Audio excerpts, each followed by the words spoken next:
आप सभी का स्वागत है आपके अपनी YouTube channel Ayurvedic secrets of health में।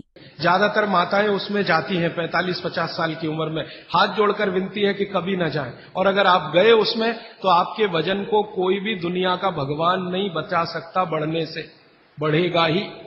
क्योंकि हार्मोन रिप्लेसमेंट थेरेपी में जो मेडिसिन है वो सब मेद बढ़ाने वाली है। मेद माने शरीर में एक्स्ट्रा वेट बढ़ाने वाली। तो आप अगर एचआरटी से बचना चाहते हैं और दवा नहीं खाना चाहते हैं तो 15 मिनट की चलाइए ना सवेरे सवेरे चेक। 15 मिनट से ज्यादा जरूरत नहीं है।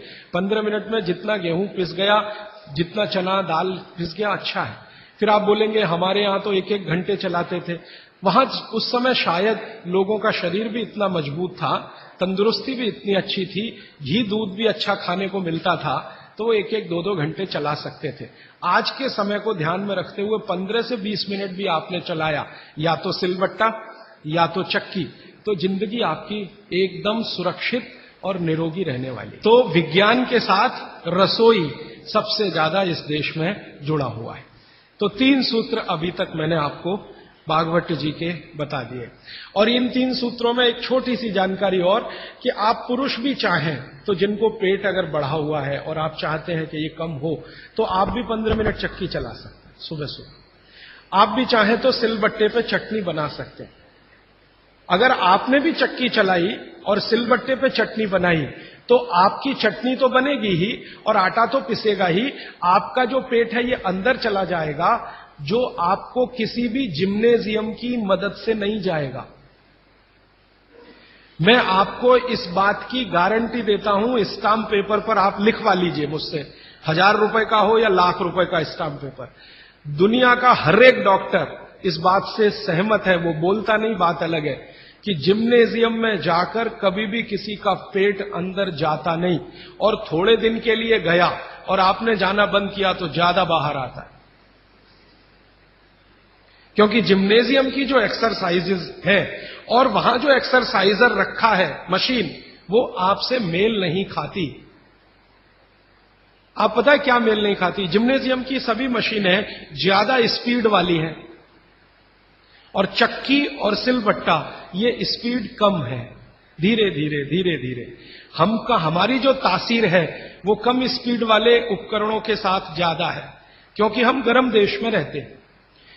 गर्म देश के लोगों में आप जानते हैं स्वाभाविक रूप से वायु का प्रकोप ज्यादा होता है शरीर में। ये कल मैं और इस विस्तार से बात करूंगा। वायु माने वात, पित्त और कफ शरीर में तीनों है।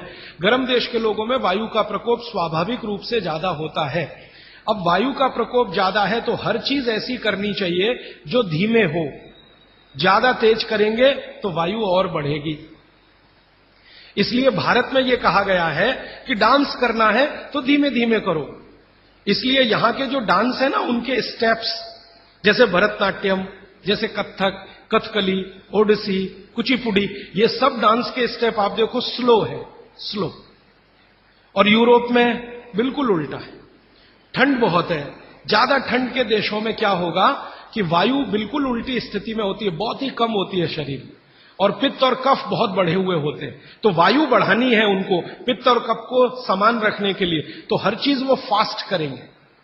उनके डांसेस बहुत फास्ट होंगे। आप देखो रशियन बैले होता है ना, क्या फास्ट स्टेप्स वो करते हैं, क्योंकि वो उनके लिए आवश्यक है। नहीं करेंगे तो मर जाएंगे। तो उनका डांस फास्ट होगा, हमारा स्लो होगा। उनकी हर चीज की स्पीड फास्ट होगी, हमारी स्लो होगी। इसलिए हमने चक्की बनाई, सिलबट्टा बनाया, बैलगाड़ी बनाई, क्योंकि हर चीज हमें स्लो चाहिए। बात हमारा बढ़े नहीं, स्पीड से बात बढ़ता है। ध्यान रखिए इस बात को। बैलगाड़ी क्या है? पहिया ही तो है। मुख्य क्या है? पहिया है ना। तो पहिए का इन्वेंशन सबसे पहले भारत में ही हुआ दुनिया में, लेकिन हमने वो बैलगाड़ी में लगाया, हवाई जहाज में नहीं लगाया। हम भी चाहते तो हवाई जहाज का पहिया बना सकते थे। जिसने सबसे पहला पहिया बनाया दुनिया में वो हवाई जहाज का भी बना सकता था, लेकिन जरूरत नहीं अपने को जरूरत बैलगाड़ी की ही है, क्योंकि ये स्लो है। स्लो इसलिए कि बैल जो खींच रहा है उसके शरीर को वायु का प्रकोप ना बढ़े। हमारे यहां मनुष्य के लिए जितना सोचा गया, बैल के लिए भी उतना ही सोचा गया, क्योंकि बैल और मनुष्य बराबर है हमारे यहां, अलग नहीं है, हिस्सा है हमारा। परिवार का हिस्सा। तो बैल जब बैलगाड़ी को खींचे, अगर गाड़ी फास्ट है तो बैल को फास्ट दौड़ना पड़ेगा, तो बैल की वायु बढ़ेगी और वायु बढ़ने से मृत्यु जल्दी होती है। तो बैल ज्यादा दिन तक जीवित रहे, आपका काम करे, इसलिए बैलगाड़ी में स्पीड स्लो रहे। स्पीड स्लो रहे इसलिए बड़ा पहिया बनाया।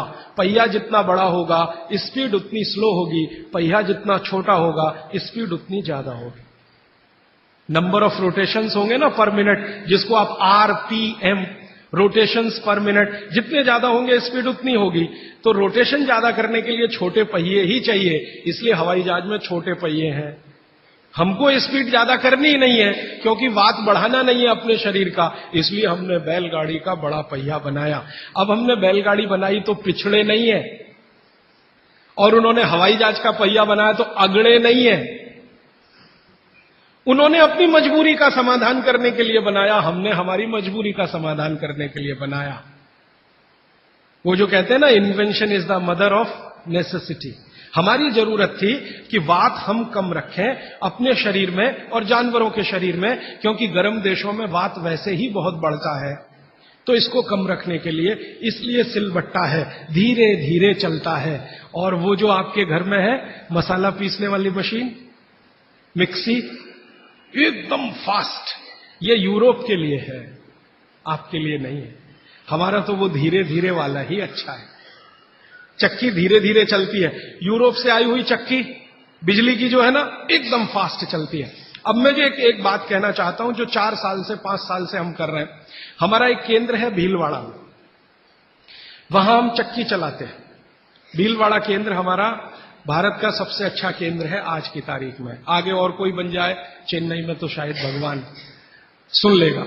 भीलवाड़ा केंद्र में आप में से कोई भी राजस्थानी हो तो हमारा केंद्र जरूर देखने जाइए। भीलवाड़ा में नागौरी गार्डन है, वहां पर हमारा केंद्र चलता है। उसका नाम है स्वानंद। हमारे सभी केंद्रों का नाम स्वानंद है, हमारा ब्रांड नेम स्वानंद। तो उस केंद्र में हम चक्की चलाते हैं। चक्की चलाकर गेहूं का आटा बनाते हैं, जवारी का आटा और बाजरी का आटा, सब तरह के आटे। और वो आटा भीलवाड़ा के 100 परिवार, 125 परिवार के लोग नियमित रूप से लेके जाते हैं और खाते हैं। वो 100-125 परिवारों का सारा डाटाबेस हमने बनाया है। अब वो 100-125 परिवारों को 4 साल चक्की का आटा खिला खिला के हम पूछते रहते हैं, भाई क्या हो रहा है? तो कहते हैं एसिडिटी खत्म हो गई। और क्या हो रहा है? कहते हैं जी घुटने का दर्द कम हो गया। और क्या हो रहा है? नींद अच्छी आ रही है। और क्या हो रहा है? पित्त की बीमारियां कम हो गई हैं। और क्या हो रहा है? वो कहते हैं जी ब्लड प्रेशर भी कम हो रहा है। तो ऐसी 28-30 बीमारियों पर हमारी नजर है, और 4 साल में हर बीमारी के बारे में वो कह रहे हैं कम हो रही है, कम हो रही है, कम। मैंने कहा कुछ बढ़ रहा है? तो उन्होंने कहा आनंद बढ़ रहा है, सुख बढ़ रहा है, खुशी बढ़ रही है। क्या? बस वो चक्की का आटा खा रहे हैं और कुछ नहीं। फिर मैंने कहा कि आप माताएं जो लेके जाती हैं आटा, मैं पूछा आप बताओ जी आपका ऑब्जर्वेशन क्या है? तो उन्होंने कहा ये जो चक्की का आटा, इसकी रोटी इतनी नरम होती है, और वो जो बाजार का आटा लाते हैं उसकी रोटी थोड़ी ही देर में कड़क होती है। और वो कहते हैं कि हमारे घर के लोग जब से ये चक्की का आटा आया 2 रोटी ज्यादा भी खाते हैं तो शिकायत नहीं करते, और ये बाजार के आटे की 1 रोटी भी ज्यादा खाई तो पेट में गैस बनना शुरू हो जाती है। माताएं ये कहती हैं। माताएं कहती हैं बच्चे भी उनकी रोटी पसंद से खाते हैं, घर के लोग भी अच्छे से खाते हैं। अब वो ये कहते हैं जी एक केंद्र से 2 कर दो, क्योंकि उसकी पूर्ति नहीं हो पा रही। एक केंद्र 100 घरों का ही आटा बना पाता है रोज, क्योंकि 15-20 महिलाएं वहां चक्की चलाती हैं। हम दूसरा बनाने की सोच रहे हैं, तीसरा बनाने की सोच रहे हैं। फिर एक दिन मैंने सोचा कि ये रास्ता तो गड़बड़ है। अगर हम ऐसे केंद्र बनाते जाएं तो ये रास्ता तो गड़बड़ है। अच्छा ये है कि हर घेर में ही ये केंद्र हो जाए। इसमें तो अंत में हम कहां फंस जाएंगे? जगह जगह केंद्र बना के हम तो फंसने ही वाले हैं कि भाई अब हाथ का आटा बना के दे दो। तो ये तो हम बिजनेस में नहीं जाना चाहते। हमारा उद्देश्य ये है कि हर घर में आटा बनाने की चक्की आ जाए। तो अब हमने वहां चक्की रखवाना शुरू किया। आप ले जाओ जी अपने घर में ये चक्की से आटा बना लो, आप भी स्वस्थ रहेंगे, घर भी स्वस्थ रहे। तो वही मेरी आपको विनंती है कि घर में चक्की वापस लाइए और सिलबट्टा भी वापस लाइए। मसाला पीसना है तो उस पर पीसिए, आपको चटनी बनानी है तो उस पर बनाइए। चटनी का स्वाद भी अच्छा होगा और उसके जो सूक्ष्म पोषक तत्व हैं वो भी अच्छे रहें। और एक छोटी सी आखिरी बात, आज के लिए समय हो गया। आखिरी बात यह है, मैं आपको विनम्रता पूर्वक जो कहना आया वो ये कि आपके रसोई में पिछले 20-25 वर्षों में जो बदलाव आया रसोई में, 20-25 वर्षों में हमारे बीमारियों का सबसे बड़ा कारण वो बदलाव है। रसोई बीमारियों का कारण नहीं है। रसोई तो भागवत जी कहते हैं दुनिया का सबसे पवित्र स्थान, सबसे पवित्र स्थान। लेकिन उसमें बदलाव आ गया। बदलाव क्या आया? पहले चक्की होती थी, सिलबट्टा होता था, अब मिक्सी आ गई, या तो हमने कोई मशीन ले ली, और अब तो मशीनें रोटी बनाने की भी आ गई, रोटी बनाने की भी मशीन हमने ली। तो रसोई घर में जितनी हमने बदलाव लाया टेक्नोलॉजिकल, ये सब बदलाव ने हमको बीमार बनाया। माताओं को तो ज्यादा बीमार बनाया। मैंने पिछले 20 साल की जितनी रिसर्चेज हैं रसोई घर से जुड़ी हुई, इन सबको ध्यान से देखा तो पता चला कि हमने विकास के नाम पर अपने ही घर को बीमार बनाने की क्रिया शुरू की है। और रसोई घर में जितनी चीजें हैं उन्होंने महिलाओं का शरीर श्रम घटाया। जैसे वॉशिंग मशीन आ गई, इसने आपका शरीर श्रम घटा दिया। चक्की आ गई, उसने माने बिजली की चक्की आई, उसने आपका शरीर श्रम घटाया। सिलबट्टे का शरीर श्रम आपका घटा मिक्सी के आने से। हर जो चीज आई है, ओवन आया आपके यहां, माइक्रोवेव ओवन आया, फिर ये फ्रिज आया, इसने आपका शरीर श्रम घटाया। और शरीर श्रम घटाने के लिए नहीं है। भागवत जी कहते हैं कि शरीर श्रम घटाने की एक ही उम्र है, 60 के बाद। जब आप 60 के हो गए तब आप शरीर श्रम कम करते जाइए। 60 साल तक तो शरीर श्रम कम करने की जरूरत नहीं, 18 से लेकर 60 साल तक शरीर श्रम चाहिए ही, शरीर श्रम चाहिए। तो थोड़ा थोड़ा श्रम आप करते रहे। अब तो हमने पोछा लगाने वाला भी मशीन ले आया, झाड़ू लगाने वाला भी मशीन ले आया, रोटी बनाने वाला भी मशीन आ गया, चटनी बनाने वाला भी मशीन आ गया, रोटी को रखने वाला भी मशीन आ गया। अब सब कुछ मशीन आ गया तो आप भी मशीन ही हो जाएंगे। और आप हो गए हैं। पता है मशीन हम कैसे हो गए? जिंदगी का रस चला गया, आनंद चला गया। पहले घरों में काम करते समय जो रस था, आनंद था, वो सब चला गया। कैसे चला गया? मैंने बचपन का मुझे याद है, माताएं बहनें काम करते करते बहुत सारे गीत गाती थी, गीत गाती थी। अब वो काम ही बंद हो गया तो गीत भी बंद हो गए। अब किसी भी मां को पूछो कि 20 साल पहले बच्चे के पैदा होने पे क्या क्या गीत गाए जाते थे, याद ही नहीं है। तो अब क्या करते हैं, जो सिनेमा के गीत हैं उनका सीडी लगा के चला देते हैं। घर में बच्चा पैदा हुआ तो चोली के पीछे क्या, तो चीज बड़ी है मस्त मस्त, आती क्या खंडाला तो जाती क्या खंडाला, ये घर में बजाए जा रहे हैं। कब? जब बच्चा पैदा हुआ। क्योंकि मां को बच्चा पैदा होने के समय के गीत ही याद नहीं है, क्योंकि वो गीत गाने के लिए जो समय मिलता था काम करते करते, वो समय चला गया तो गीत चले गए। शादी के समय क्या क्या गीत गाए जाते थे याद नहीं है। अब तो वो डीजे ले आते हैं और वीजे पता नहीं क्या क्या उसको बोलते हैं, बड़ा साउंड बॉक्स, और लगा दिया और ऐसा शोर कान फोड़ने वाला जिसकी न सुर न लय न ताल। तो हमारे यहां काम में आनंद था। देखिए मैं आपसे विनम्रतापूर्वक एक बात कह सकता हूं कि भारत की कोई भी मां शरीर श्रम से थक सकती है, बोर नहीं हो सकती। यह शब्द बोरियत भारतीय शब्द नहीं है, यह अंग्रेजों का शब्द है। हिंदी में वैसे का वैसे ही हमने ले लिया, बोर होना।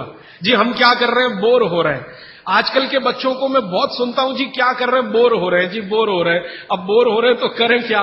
तो ले दे के वो एक टीवी है चालू कर दिया, उसमें पोगो देखो, पोगो।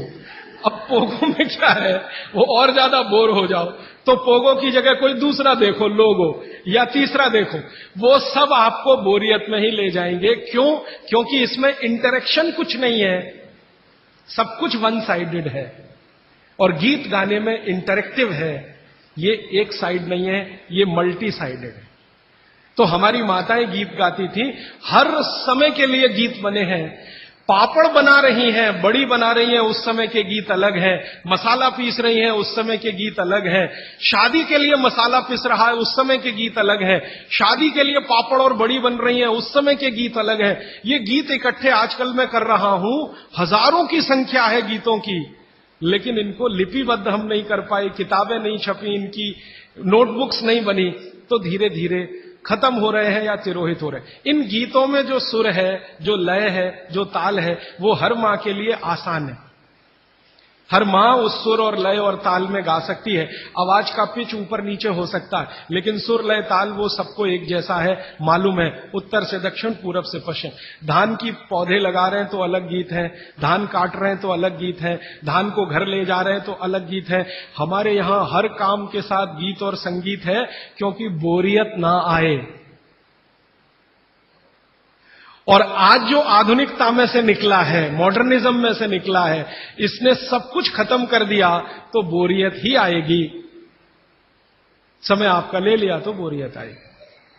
तो भागवत जी कहते हैं कि आपका जीवन, ये अब उनका 5वां सूत्र है, आपका जीवन जहां आप रहते हैं, जहां आप रहते हैं, माने आप मद्रास में रहते हैं तो यहां की जो आबो हवा है, जो यहां की तासीर है, उसके हिसाब से चलना चाहिए। राजस्थान में रहते हैं तो वहां की आबो हवा तासीर से चलना चाहिए। तो हर आबो हवा और तासीर में खास तरह के गीत, खास तरह का संगीत, खास तरह का श्रम, ये हजारों साल पहले बना और विकसित हुआ है।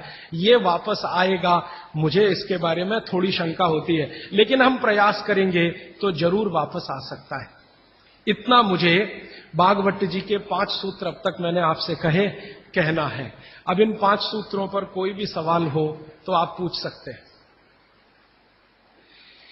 मैं आपको भागवत जी के 50 सूत्र बताऊंगा अगले 28 तक, अभी तक 5 बताए। कोई सवाल पूछना चाहे तो जी पूछिए, हाथ उठाइए।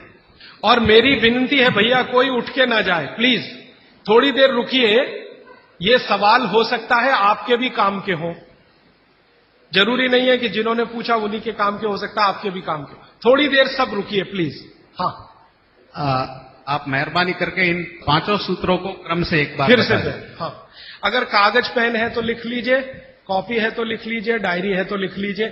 और मैंने आपसे कल भी कहा था, आज फिर कह रहा हूं कि नहीं लिख पाए तो भी चिंता मत करिए, ये सब सूत्रों की पुस्तकें भरपूर मात्रा में आ गई हैं।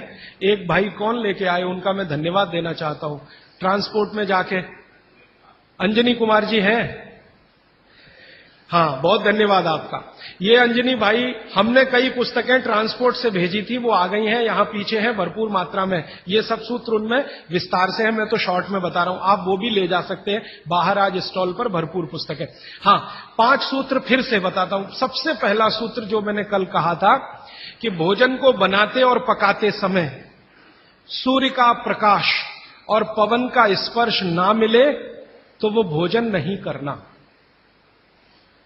अब सूर्य के प्रकाश और पवन के स्पर्श का लंबा विश्लेषण मैंने कर दिया था कि आप प्रेशर कुकर का खाना नहीं खाना, माइक्रोवेव का खाना नहीं खाना, रेफ्रिजरेटर का खाना नहीं खाना।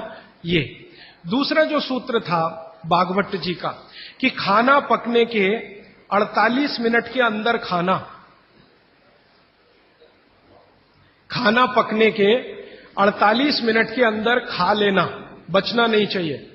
दूसरा सूत्र वो मैंने विस्तार से समझा। तीसरा सूत्र था कि खाना बनाने का जो सामान है, जैसे गेहूं का आटा, चने का आटा, दाल का आटा, या तो बाजरी, मक्की वगैरह वगैरह, तो गेहूं 15 दिन क्या माने गेहूं का आटा 15 दिन पुराना तक खा सकते हैं। और ये जो मोटे अनाज कहे जाते हैं, ज्वारी है, बाजरी है, मक्की है, ये 7 दिन पुराने से ज्यादा ना हो। मतलब ये है कि घर में 15 दिन से पुराना आटा नहीं रखना, सीधा सा सूत्र है। हर 15 दिन पे नया आटा आता रहना चाहिए। उतना ही आटा पिसवाइए ना जितना जरूरत है। आप चक्की लाते हैं तो बहुत अच्छा, नहीं लाते तो भी चक्की पर जो आटा पिसवा कर ला रहे हैं वो 15 दिन से ज्यादा पुराना ना, ऐसा आप अपने घर में नियम बनाएं। तो ये तीसरा सूत्र है। चौथा सूत्र है भागवत जी का जो मैंने आपको समझाया कि आप अपने शरीर श्रम को 60 साल की उम्र तक कम मत करिए। मतलब यह है, उन्होंने एक उम्र बनाई है, बच्चा जब पैदा हुआ और 18 साल तक उनका एक कैटेगरी है, 18 साल से लेकर 60 साल उनकी दूसरी कैटेगरी है, और 60 साल के बाद 100-125 साल उनकी तीसरी कैटेगरी है। तो भागवत जी का सूत्र यह है कि 60 के आगे की जो कैटेगरी वाले लोग हैं, 60 से 100-125, इनके जीवन का श्रम कम होते जाना चाहिए, उम्र के साथ कम होते ही जाना चाहिए। ये ज्यादा श्रम ना करें तभी अच्छा है, इनको आराम ही करना है। तो 60 से आगे की उम्र वाले श्रम को कम करते जाएं उम्र के हिसाब। 18 से 60 के बीच के जो लोग हैं ये अपने श्रम को थोड़ा थोड़ा बढ़ाएं। 18 से 19 में थोड़ा ज्यादा, 19 से 20 में थोड़ा ज्यादा, 20 से 21 में थोड़े ज्यादा, ये है 18। और 18 से और 1 साल वाले, माने जिनका जन्म हुआ है, और 18 साल वाले, इनके लिए उन्होंने कहा है कि इनकी उम्र जो है ज्यादा श्रम करने की वहां है जो इनको खेलने के रूप में है। आप वो माने कि श्रम है, जैसे बच्चा खेल रहा है, ये उसका श्रम है, तो आप उनको ज्यादा खेलने दीजिए। मतलब यह है कि 18 साल से कम उम्र के बच्चों को खेल कूद ज्यादा करने दीजिए, वो उनका श्रम है। 18 से 60 की उम्र में ऐसा श्रम जिससे उत्पादन भी होता हो। चक्की चलाई तो आटा बन गया, सिलबट्टा चलाया तो चटनी बन गई, माने उत्पादन कुछ ना कुछ हो। तो उत्पादक श्रम 18 से 60 के बीच में कम मत करिए, 60 के बाद इसको कम करते जाइए, और 18 से 1 साल के बीच के बच्चों को उत्पादक श्रम मत कराइए। ये है। और आखिरी सूत्र, माने आज के हिसाब से आखिरी सूत्र, कि आप अपने जीवन में तासीर का ध्यान रखिए, आबो हवा का ध्यान रखिए, वातावरण का ध्यान रखिए जहां आप रह रहे हैं। माने भौगोलिक परिस्थिति, एक शब्द में मैं अगर कहूं तो ज्योग्राफिकल कंडीशंस। तो आपकी जो आबो हवा है इसका ध्यान रखिए। इसका ध्यान कैसे रखना, मैंने आपसे उदाहरण के रूप में कहा था कि भारत गर्म देश है और कनाडा ठंडा देश है। गर्म देश के लोगों में हमेशा वात की प्रबलता रहती है, शरीर का दोष है, अब उसको क्या करेंगे। वात की प्रबलता रहे ही, पित्त और कफ आपका हमेशा कम रहेगा। इसलिए भारत के लोगों को वात के रोग सबसे ज्यादा है। भागवत जी कहते हैं कि भारत के लोगों को लगभग 70 से 75% रोग वात के हैं, 12 से 13% रोग पित्त के हैं, और 10% रोग कफ के हैं। कफ के रोग हमारे यहां सबसे कम है, पित्त के थोड़े ज्यादा, वात के सबसे ज्यादा, क्योंकि हम गर्म जगह रहते हैं। तो आप ध्यान रखिए कि गर्म जगह में ऐसे काम मत करिए जिससे वात बढ़े। जैसे मैं आपको एक उदाहरण दूं, माफ करिएगा ये उदाहरण देते हुए, आप दौड़ लगाते हैं, रनिंग, इसमें वात सबसे ज्यादा बढ़ता है। हमारे यहां आजकल एक फैशन आया, मॉर्निंग में दौड़ो। दौड़ना नहीं है, चलना है। चलने और दौड़ने में अंतर आप समझते हैं। दौड़ने में ऊर्जा बहुत शरीर की, गर्मी बहुत शरीर की बढ़ेगी और वात को बढ़ाएगी। वात बढ़ेगा तो ये घुटने बहुत जल्दी आपके थकेंगे। आप देख लो, जितने हिंदुस्तान के रनर है ना, रनर 100 मीटर दौड़ने वाले, 200 मीटर, 35 साल के बाद किसी के घुटने काम नहीं करते, सब बैठ गए। मिल्खा सिंह को मैं मिला हूं, वो कहते हैं यार उस समय जो मैं दौड़ गया ना, अब पता चल रहा है कि उसका क्या असर। परमानेंट डैमेज हो गए हैं दोनों नी जॉइंट्स मिल्खा सिंह के। तो भारत दौड़ने वाला देश नहीं है। माने सुबह आप जाओ तो मॉर्निंग वॉक के लिए जाओ, रनिंग के लिए मत जाओ। जाओगे तो वात बढ़ेगा, बात बढ़ेगा तो तकलीफ आए। तो भागवती जी बहुत गहरी बात कह रहे हैं। जहां रहते हो वहां की आबो हवा और तासीर को ध्यान में रखो। हमारी आबो हवा गर्म है, गर्म हवा में वात बढ़ता है, ये याद रखो। तो वात बढ़े ऐसा कोई काम मत करो। और यूरोप वालों के यहां क्या है, कफ बहुत बढ़ता है क्योंकि ठंड है, ठंड में हमेशा कफ बढ़ता है। तो ठंडी लोग हैं, ठंडे देश हैं, ठंडा आबो हवा है, तो कफ बहुत बढ़ेगा। तो वो उसका ध्यान रखें जो कनाडा में रहते हैं, अमेरिका में रहते हैं, कि कफ मत बढ़ने दो। अब बात ना बढ़े हमारा, कफ ना बढ़े यूरोप और अमेरिका वालों का, तो सारी दुनिया निरोगी। पित्त जो है वो सम में वैसे भी रहता है, पित्त जो है ज्यादातर सम में ही रहता है। तो ये 5वां सूत्र है। तो ये 5 सूत्र मैंने फिर से आपको बता दिया। राजीव जी, आपके प्रथम सूत्र के अनुसार सोलार कुकर कितना उपयोगी है? हाँ, बहुत अच्छा सवाल है, मैं इंतजार कर रहा था कोई पूछे। देखिए, मेरे प्रथम सूत्र के अनुसार सोलर कुकर सबसे ज्यादा उपयोगी है, क्योंकि भगवान भागवत जी क्या कह रहे हैं, सूर्य का प्रकाश, पवन का स्पर्श। अब सोलर कुकर एक ऐसी अद्भुत चीज बनी है या बनाई गई है जिसमें सूर्य का प्रकाश सबसे ज्यादा। तो सोलर कुकर का खाना बहुत अच्छा। लेकिन कौन सा सोलर कुकर? देखिए, एक सोलर कुकर ऐसा आता है जिसमें डब्बे को बंद करके खाना बनाने के लिए रखते हैं ना, वो सब एल्यूमिनियम के डब्बे हैं, वो ध्यान रखिएगा।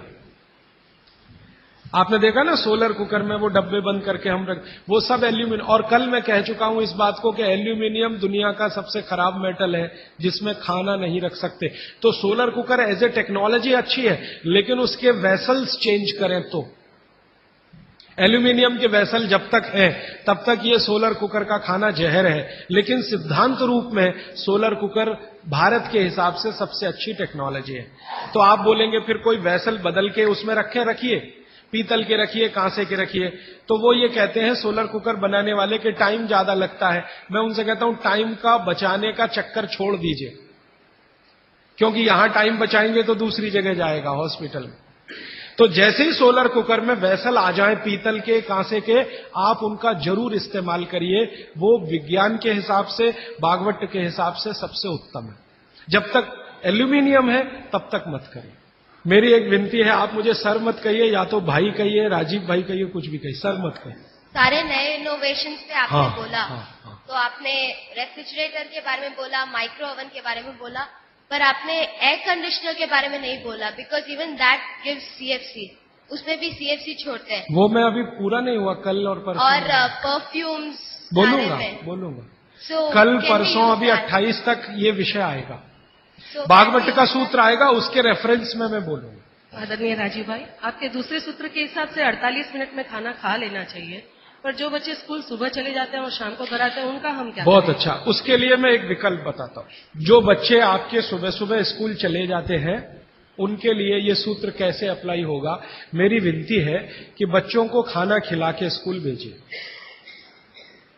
आप बोलेंगे जी खाते नहीं है, मैं आपको इसका तरीका बता देता हूं कैसे खाएंगे वो खाना। हमारे शरीर की अपनी एक साइकिल है, और वो साइकिल ये है कि कोई भी खाना खाएं तो उसके 8 घंटे के बाद ही भूख लगेगी आपको। ये शरीर का अपना नियम है। तो बच्चों के ऊपर भी यही नियम है, पुरुषों के ऊपर, स्त्री सबके ऊपर। तो साइकिल शरीर की यह है कि खाने के 8 घंटे के बाद ही भूख लगेगी।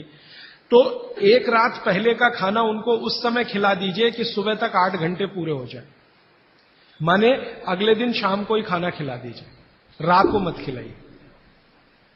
शाम को 6 बजे तक अगर आपने खाना खिला दिया, 6 बजे तक, तो 8-9 बजे तक सोने की नींद उनको आई जाएगी। क्योंकि 1.5 घंटे के बाद जैसे ही खाना पच के रस में बदलता है, बॉडी का ब्लड प्रेशर अपने आप बढ़ना शुरू कर देता है, और ब्लड प्रेशर बढ़े तो नींद आनी ही है, रुक नहीं पाएंगे आप। तो शाम का खाना 6 बजे उनको खिला दीजिए, 8 बजे तक नींद आ जाएगी। और 6 बजे से 8 घंटा गिनेंगे तो सवेरे 4-5 बजे तक वो पूरा हो जाएगा। तो 4-5 बजे के आसपास जब वो सोकर उठेंगे तो इतनी तेज भूख लगी होगी कि आप रोटी दाल चावल खिला दो, वो खा के चले जाएंगे। आपको थोड़ा बदल ये करना है कि रात को हम बच्चों को 10 बजे खाना खिला रहे हैं या 11 बजे खिला रहे हैं, उसके 2 घंटे के बाद रस बन रहा है तो 1 बज जाएगा। 3-4 बजे तक आधा खाना पचा, आधा नहीं पचा, सवेरे उठने पर भूख लगेगी कैसे? तो आप शाम का खाना जल्दी खाने लगिए, माने सब लोग जैनी हो जाइए। हाँ, परोक्ष रूप से मैं ये कहता हूं कि जैन धर्म आप पालन करें, वो महत्व का है, धारण करें वो महत्व का है, उतना नहीं है। आप आचार्य श्री को वंदन करें, बहुत अच्छा, नहीं करें तो शाम का खाना तो 6 बजे खा लें, तो आप आचार्य श्री के वंदन से भी बड़ा काम करेंगे। वो आचार्य श्री भी यही कहते हैं, शाम का खाना जल्दी खाओ। तो आप थोड़े जैनी हो जाइए। आपका भी खाना नहीं है, बहुत अच्छा है, लेकिन रात का बंद कर दीजिए। बच्चों को रात का खाना बिल्कुल बंद कर दीजिए। मैं आपको विनम्रता पूर्वक कह रहा हूं, इसको मैं कल या परसों बहुत विस्तार से समझाऊंगा, पूछ लिया आज आपने इसलिए कह रहा हूं। रात का खाना बिल्कुल बंद कर दीजिए, क्योंकि बागभट्टी जी का ये जो पहला नियम है ना, ये अभी मैंने आधा ही बताया। सूर्य का प्रकाश और पवन का स्पर्श हर समय वो कहते हैं खाते समय पीते समय रहना ही चाहिए। अब 6 बजे के बाद तो सूर्य प्रकाश रह नहीं सकता, और आप जानते हैं सूर्य प्रकाश का सबसे बड़ा परिणाम है विटामिन डी का निर्माण। सूर्य प्रकाश में ही विटामिन डी बनता है।